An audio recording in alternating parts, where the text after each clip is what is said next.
All right, it's Keith from Outlaw Speed Shop, and it is time to give away the contents of the Wicked Pissah jar. I had started this back when I had 12,000 subscribers. I now have 14,000 subscribers.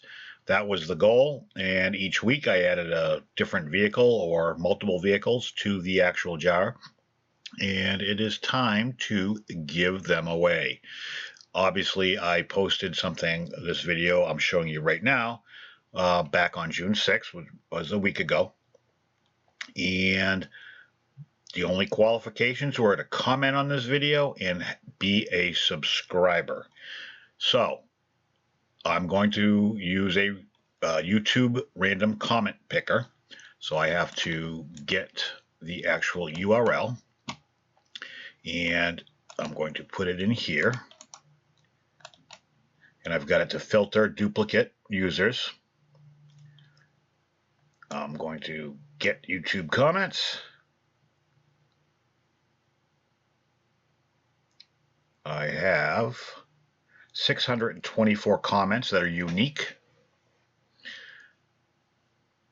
I'm going to press the start button and we will find a winner. The winner will have 72 hours to email me.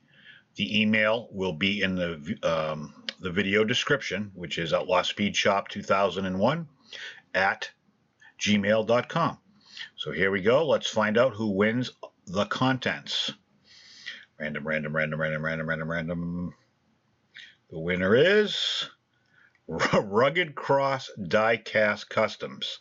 So, Rugged Cross Die-Cast Customs, congratulations. I hope you enjoy the contents of the box. Make sure you send me your mailing address, and I will get this off to you as soon as possible. Thank you to everybody who comments, subscribes, has been with me from the beginning, or even if you just joined. I really do appreciate it. It's the reason I do what I do. I just can't thank you enough, and I'd probably butcher it by trying to say more, so I will catch you on the next one.